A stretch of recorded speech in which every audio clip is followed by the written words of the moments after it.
कल की जो हम लोगों की क्लास हुई थी उसमें हम लोगों ने फैराडेज फर्स्ट लॉ के बारे में पढ़ा था। तो आज हम लोग वहीं से कंटिन्यू करते हैं और फैराडेज का जो सेकेंड लॉ है उसकी तरफ मूव करेंगे। जैसे कि मैंने बताया कि कायदे से फैराडे का सेकेंड लॉ फर्स्ट लॉ करके एक टॉपिक आपकी बुक में होना चाहिए था, बट पता नहीं क्यों इस साल महाराष्ट्र स्टेट बोर्ड ने उसको टॉपिक को हटा दिया है। अलग से इन द सेंस उन्होंने हेडिंग के तौर पे उसको नहीं दिया, बट हाँ वो टॉपिक रखा ज़रूर है बट हेडिंग नहीं दी गई है उसको। बट आपको पता होना चाहिए कि वह फर्स्ट लॉ कौन था और सेकेंड लॉ क्या था। ठीक है, तो पहले तो हम लोग कल की चीज़ें रिकॉल कर लेते हैं क्योंकि सेकेंड लॉ कहीं बाहर से नहीं आया है, ये बात का ध्यान रखना। सेकेंड लॉ एक्चुअली आप लोगों के फर्स्ट लॉ से ही निकलकर बाहर की तरफ आया हुआ है, हमेशा याद रखोगे।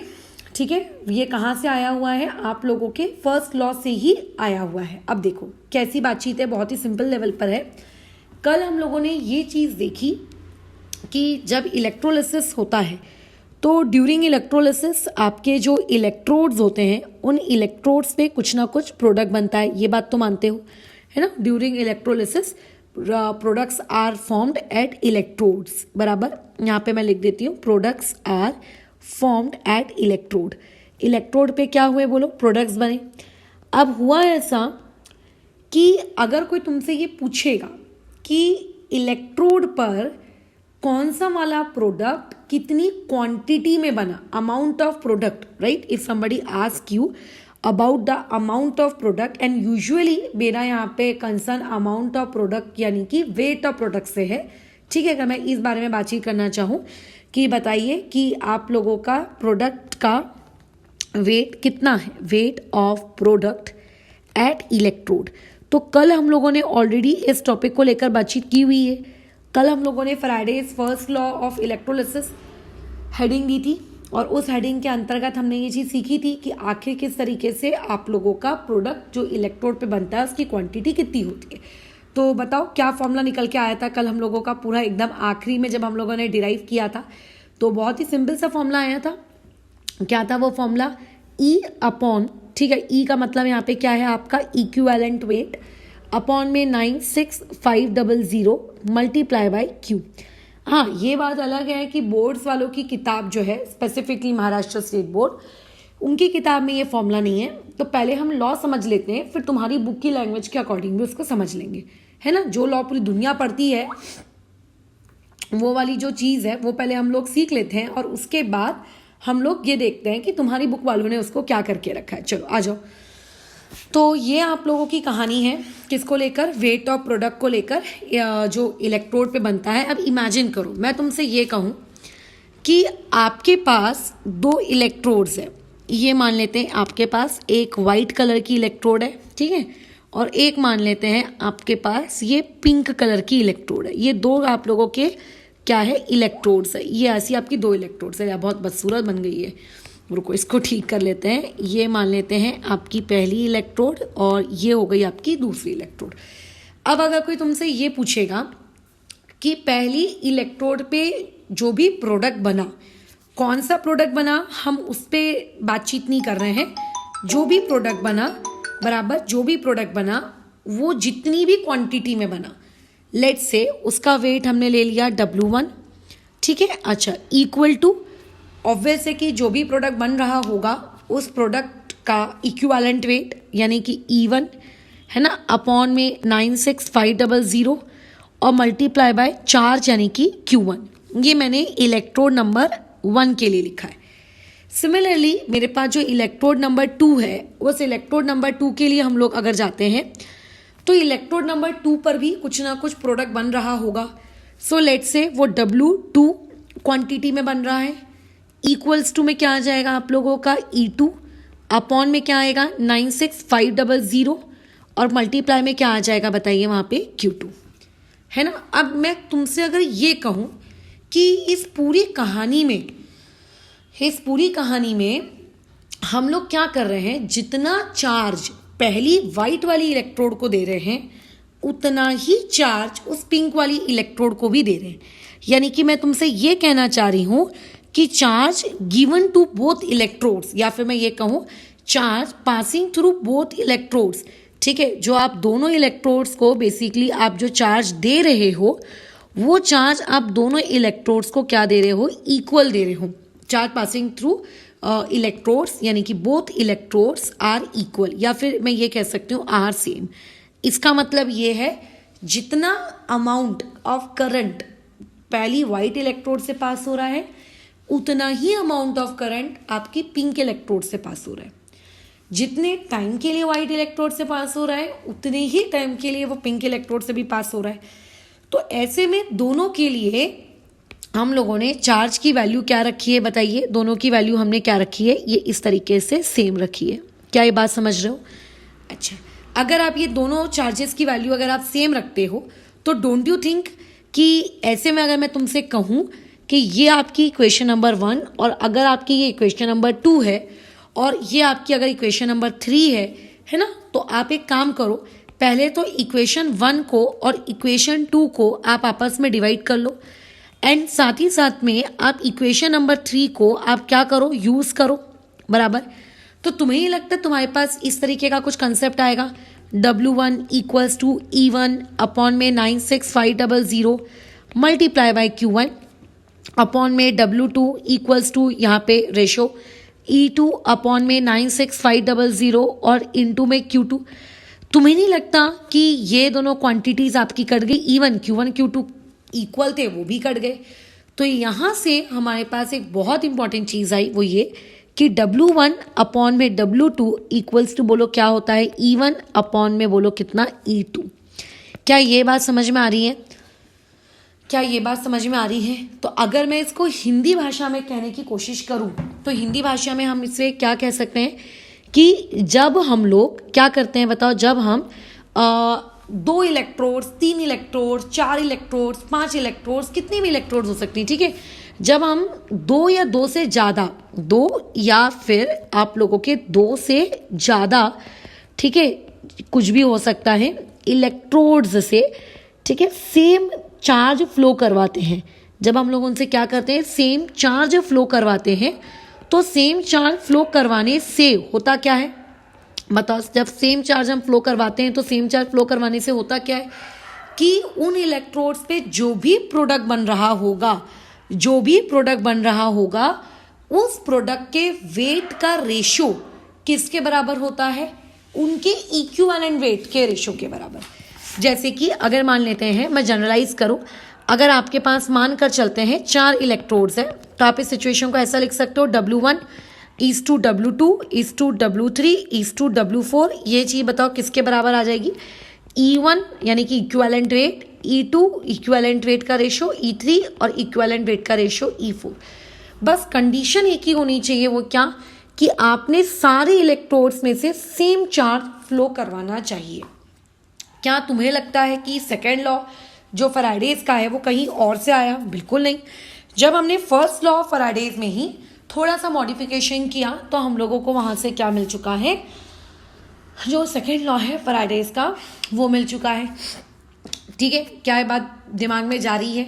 ओके, बस this is known as second law of Faraday's, या फिर मैं ऐसा कह दूँ ये है आप लोगों का basically Faraday's second law of electrolysis. ये है आप लोगों का सेकेंड लॉ। बस खत्म हो गई कहानी। ठीक है, इसी को हम लोग फैराडेज का सेकेंड लॉ कहते हैं। लेकिन अब देखो बुक में ये चीज़ें कैसी लिखी हुई होती हैं, हमें बुकिश लैंग्वेज समझनी है। तो सबसे पहले बुकिश लैंग्वेज को समझने के लिए जो नॉर्मल बुक्स में लिखा रहता है, नॉर्मल बुक्स में लिखा रहता है सेम चार्ज आप फ्लो करवा रहे हो। सेम चार्ज फ्लो करवाने का जो मीनिंग है वो बुक्स में लिखा हुआ क्या रहता है। आप जब फिजिक्स पढ़ते थे 10वीं कक्षा में तो आपने सर्किट्स तो पढ़े ही होंगे। ठीक है, नॉर्मल सर्किट्स की बात कर रही हूँ, सीरीज में कनेक्टेड सर्किट्स है ना, आप लोगों के पैरेलल में कनेक्टेड सर्किट्स ये आपने पढ़े हैं। तो इतनी चीज़ तो तुमको अच्छे से पता है कि जब हम लोग सर्किट को सीरीज में कनेक्ट करते हैं तो सभी के through same amount of current flow होता है। अगर नहीं पता है तो यार ये फिजिक्स का काम है तुम लोगों का और बचपन का काम है, यानी कि 9वीं 10वीं का है ना। जब हम लोग सीरीज में कनेक्शन करते हैं तो सीरीज में कनेक्शन करते वक्त सभी लोगों के अंदर से same amount of current flow होता है। अगर मैं तुमसे ये कह रही हूँ कि सेम चार्ज आपको सप्लाई करना है सभी को, तो सेम चार्ज सप्लाई करने का मतलब ये होता है कि आपको सभी लोगों को सेम करंट देना पड़ेगा। मतलब सभी के पास करंट की वैल्यू कैसी होनी चाहिए, सेम होनी चाहिए। और सभी के पास जो आप करंट सप्लाई करोगे वो करंट सप्लाई भी आप लोगों का क्या होना चाहिए, सेम ड्यूरेशन के लिए होना चाहिए। तो ये सेम करंट कब सप्लाई होता है, जब कनेक्शन, बताइए किस में होता है, सीरीज में होता है। जब कनेक्शन का में होता है, सीरीज में होता है। तो इसी को देखो बुक वाले कैसे लिखते हैं इस चीज को। बुक वालों की लैंग्वेज में ऐसा लिखा हुआ रहता है कि आपके पास मान लेते हैं ये पहला कंटेनर है, ये मान लेते हैं आपके पास दूसरा कंटेनर है। ऐसे तुम और भी कंटेनर्स बना सकते हो, मैंने यहाँ पे सिर्फ 2 ही कंटेनर्स बनाए हैं। अच्छा, इस कंटेनर में ऑब्वियस है कि 2 आपके इलेक्ट्रोड्स होंगे, है ना। बाजू वाला जो कंटेनर है उसके पास भी 2 इलेक्ट्रोड्स होंगे, एक होगा एनोड, एक होगा कैथोड। आप अगर कंटेनर ले रहे हो तो इसके अंदर डेफिनेटली कुछ ना कुछ आपने इलेक्ट्रोलाइट भी लिया होगा, है ना, राइट। समझ में आ रही बात, ओके। तो जब आप करंट पास करवाओगे इन कंटेनर से, तो सबसे जरूरी कंडीशन कि सबसे पहले तो आपको आपके इन कंटेनर्स को कैसे करना है, बताइए। सबसे पहले आपको आपके इन कंटेनर्स को सीरीज में कनेक्ट करना है। तो जब आप इनको सीरीज में कनेक्ट करोगे तो इसका मतलब क्या कि जितना करंट आपके कंटेनर नंबर 1 के दोनों इलेक्ट्रोड से फ्लो हो रहा है, उतना ही सेम अमाउंट ऑफ करंट आपके कंटेनर नंबर 2 के इलेक्ट्रोड से भी फ्लो हो रहा है, ये मैं कहना चाह रही हूं। तो हमको इन दोनों इलेक्ट्रोलिसिस के जो हमारे कंटेनर्स हैं, इन दोनों को आपस में बोलो कैसे कनेक्ट करना है, सीरीज में कनेक्ट करना है। कैसे कनेक्ट करना है, हम लोगों को इनको सीरीज में कनेक्ट करना है। तो जब आप इनको सीरीज में कनेक्ट करोगे तो सीरीज में बोलो कनेक्ट करने से क्या होता है कि सेम अमाउंट ऑफ करंट सभी से पास होगा। और अगर सेम अमाउंट ऑफ करंट सभी से पास होगा तो डोंट यू थिंक ये वही चीज है जो मैंने अभी अभी ऊपर तुम लोगों को बताई। हाँ, बट इसको लिखने का जो तरीका है ना, वो तरीका देखो थोड़ा सा चेंज हो जाता है। बुक्स में आप चाहो तो इसको एज अ डायग्राम के थ्रू बना सकते हो।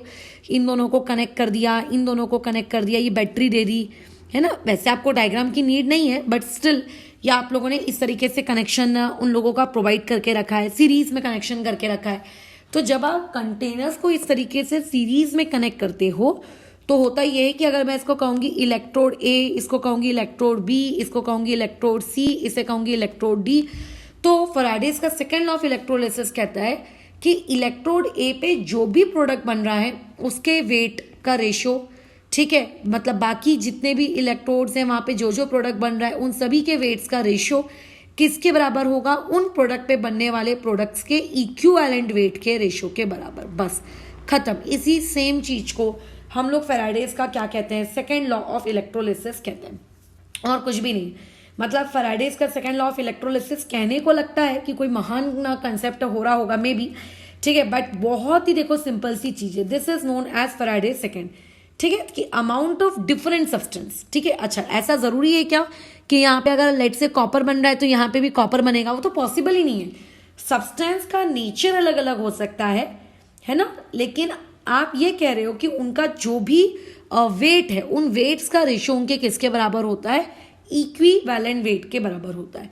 तो ये मैंने तुम्हें आसान भाषा में सिखा दिया कि this is Faraday's second law. But जब तुम लोग अपने अपने रिस्पेक्टिव बोर्ड्स में ये आंसर लिखोगे तो तुम्हारी जो टेक्स्ट बुक है तुम्हें उसकी लैंग्वेज में लिखना है, ना कि मेरी बताई हुई लैंग्वेज में। कहने का मतलब सभी टेक्स्ट बुक वालों का एक ही होता है, बट रहता है ना कि आप जिस टेक्स्ट बुक को पढ़ रहे हो आपको एक्चुअल में अपना आंसर उसी लैंग्वेज में क्या करना चाहिए, लिखना चाहिए। तो अगर मैं एनसीईआरटी की बात करूं तो एनसीईआरटी में तो देखो एक अलग से हेडिंग दी हुई है, Faraday's law of electrolysis. First number, second number वहां पे अच्छे से लिखा हुआ है। तो जो सेकंड नंबर पे लिखा होगा वो आपका फैराडेज सेकंड लॉ ऑफ क्या बन जाएगा, बताओ, आप लोगों का इलेक्ट्रोलिसिस बन जाएगा, खत्म, ठीक है। वहां पे सेकंड पॉइंट है एकदम। लेकिन अगर मान लेते हैं यही सेम चीज आप लोगों की स्टेट बोर्ड की, महाराष्ट्र स्टेट बोर्ड की किताब में होती, तो पहली बात तो मैं ऑलरेडी बता चुकी हूँ, महाराष्ट्र स्टेट बोर्ड की किताब ने इस साल क्या किया है कि अलग से ऐसी हेडिंग तो दिलवाई ही नहीं कि ये फर्स्ट लॉ ऑफ इलेक्ट्रोलिसिस है, second law of electrolysis. It doesn't means कि इनको हटा दिया गया है सिलेबस से, बस हेडिंग नहीं दी गई है, ठीक है। कंसेप्ट लेकिन वहां पे पूरे वही है जो इलेक्ट्रोलिसिस के फर्स्ट लॉ और सेकंड लॉ के रहते हैं। फर्स्ट लॉ हम लोग ऑलरेडी डिस्कस कर चुके हैं, सेकंड लॉ देखो मैं अभी तुम्हें बता देती हूँ। देखो यहाँ पे क्या लिखा हुआ है, पढ़ो। जो मैंने अभी बताया ना, सेम टू सेम वही चीज लिखी है कि मान लेते हैं आपके पास 2 सेल्स हैं, ठीक है, जिनमें अलग अलग इलेक्ट्रोलाइट्स है। आपने इनको सीरीज में कनेक्ट किया है, इस पॉइंट को मत भूलना, सीरीज में कनेक्शन किया गया है।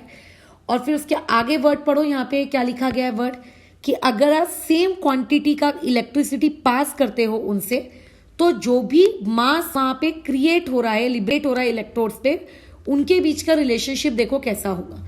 तो इसने एक्चुअली पूरा प्रवचन लिखा और उसके बाद मैंने जैसे बताया ना कि 2 वेट्स का रेशो उनके इक्विवेलेंट वेट के बराबर होगा। तो एक्चुअल में इसने इक्विवेलेंट वेट जैसे वर्ड का प्रयोग ना करते हुए इसने कौन से वाले वर्ड का प्रयोग किया है कि W1 अपॉन में W2 इक्वल टू, देखो ये वाले W2 को मैं यहां ले आई, इक्वल टू M1 अपॉन में M2। M1 M2 क्या है, मोलर मास है ना। अच्छा, M1 के बाजू में बोलो क्या आ जाएगा, M1 के बाजू में आ जाएगा मोल रेशियो 1 और ये आ जाएगा मोल रेशियो 2।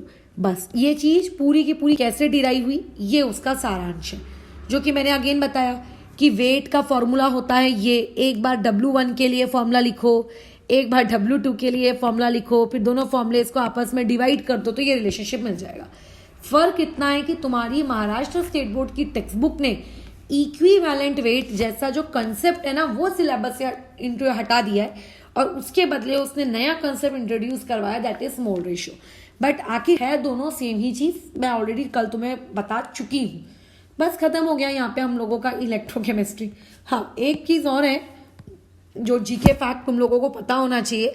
स्टेट बोर्ड की किताब में जीके फैक्ट की उतनी ज्यादा इंपॉर्टेंस नहीं है, बट जो सीबीएसई की एनसीईआरटी की हमारी किताब है उसमें इस चीज़ का बहुत इंपॉर्टेंस है, वो है कोलोमीटर। अब देखो ये बला क्या है, जैसे आपने स्पीडोमीटर, एमीटर, वोल्ट मीटर ये सारी चीज़ें पढ़ी होंगी, राइट। वैसे ही आप लोगों ने एक और टर्म अभी समझना, दैट इज कोलोमीटर। अब कोलोमीटर आप लोगों का होता क्या है, सबसे पहली बात तो ये कि कोलोमीटर आप लोगों का एक प्रकार का इलेक्ट्रोलाइटिक सेल है, ठीक है। इसकी डेफिनेशन तुम लोगों को जिनको लिखनी है मतलब जिनका सीबीएसई बोर्ड है उनको लिखनी है, स्टेट बोर्ड वालों को नहीं लिखनी है। तो जहां पर भी फैराडेज का सेकंड लॉ ऑफ इलेक्ट्रोलिसिस है ना, उसी के नेक्स्ट पेज में जो पैराग्राफ है उसके फर्स्ट पैराग्राफ में आपको इसकी डेफिनेशन मिल जाएगी। अभी तुम इसका मतलब समझ लो। तो कोलोमीटर होता क्या है, बेसिकली ये आप लोगों का एक प्रकार का स्टैंडर्ड इलेक्ट्रोलाइटिक सेल है।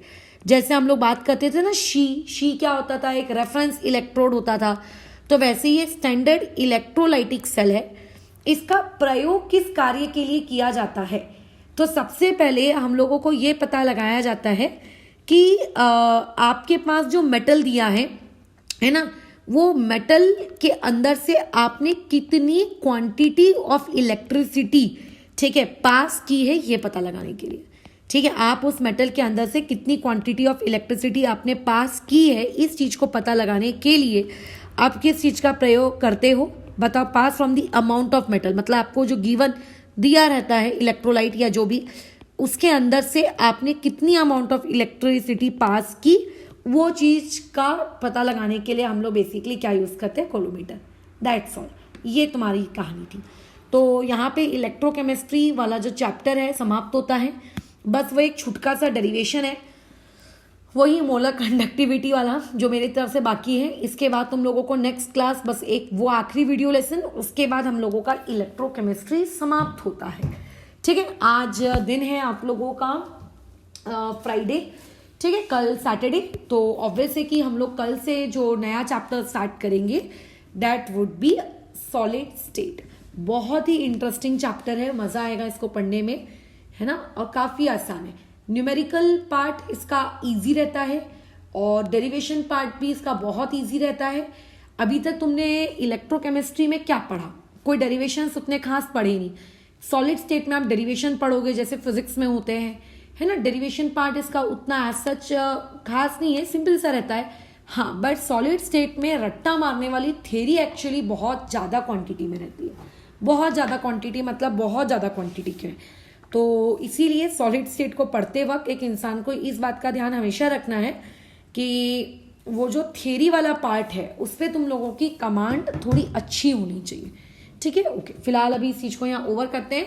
हाँ, मैं ये बताना भूल गई कि आज तुम्हारा राइटिंग वर्क क्या है।